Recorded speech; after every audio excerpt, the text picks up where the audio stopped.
So this one is called Pale Blue Dot, and I never know what the theme is going to be of these until they're pretty much well into the painting, and sometimes even at the end of them. And this was true with this one. So this one, and I also don't plan any image, they just come as they come. So the top of this painting is a jellyfish by this famous painter. Actually, he was a scientist who was also an artist, because it was way back in the 1800s. His name was Ernst Haeckel. And I love his images in my paintings because, first of all, it's a tribute to this guy who had to go all over the world on big wooden boats and take all of his gear with him. So this is one of his images. And then underneath that, there's a snowflake, and that was actually created in a lab by a physics professor that was the first guy to ever create a duplicate snowflake in his lab. And that all came because I was in Aspen doing a ski trip with one of my pros, and sitting on the chairlift, he was describing to me why there's so many different kinds of snow: spring snow, corn snow, hail, all these things, because they study avalanches and need to know like what all the different properties of our snow. So I came back home and started putting a couple snowflakes in this. And then to the right, it looks like in the shape of lungs are the twigs up there. And I had painted that shape like that, made with looking like from a tree. And then, as often happens in my art, because they're kind of autobiographical, they happen while life is happening, because they take so many months to do. My dog died, and I realized and learned that the emotion of grief can reside in your lungs. And so I went back and painted some of those mending hearts in with those twigs. And even to the right of that, you can see that pear. I was looking up stuff, as I usually do when I'm figuring out my work and what it might mean. And in Chinese medicine, they ask you to eat, or encourage you to eat, pears when you're in grief. And those were included there.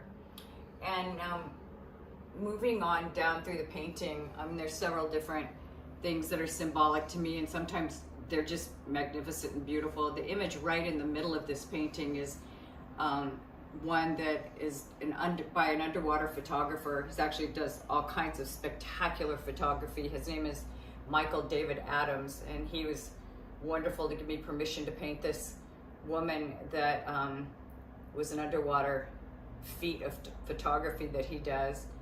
And let me see, moving around this, there's a peacock over there to the right that's just full of all kinds of life. And I just got so enthralled with the nature of all of these things in this painting, including the flower and the butterflies and various things. Right here at this, next to this, is this image right here. It's called a siglet, and what that is like a signature or a symbol of Archangel Michael. And Archangel Michael was a protector, and I thought that was really beautiful.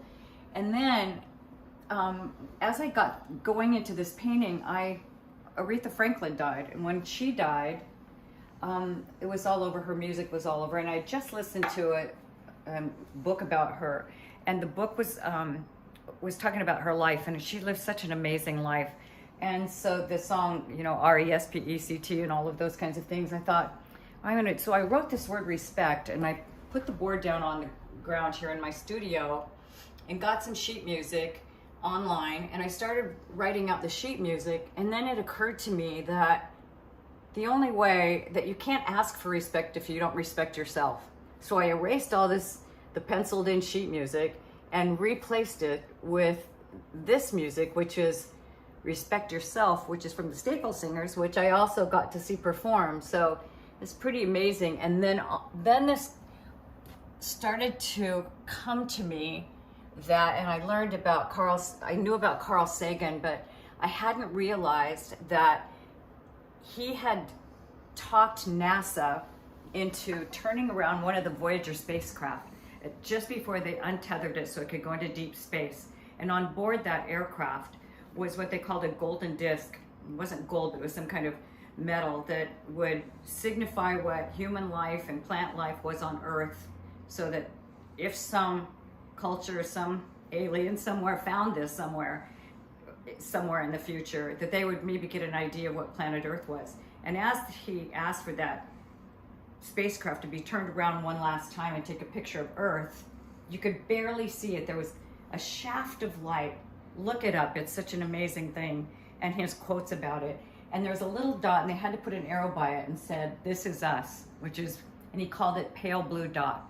So I named this painting that because, I mean, I look at this and I think about like the ocean, and the octopuses are like my favorite creature ever, with their intelligence and their 3 hearts, and I'm friends with octopuses, and just the atmosphere and the beauty of it, and the profound lives and opportunity we get to live here. So there's little pale blue dots everywhere. There's ocean everywhere. This is a line of dots. And when I'm almost finished with the painting, the last thing I put in are all these little tiny connecting lines. Even the tiniest little gold line is in here, that everything is connected to everything in some way, which is a thing I believe in about all of our art. And that is a little bit about Pale Blue Dot.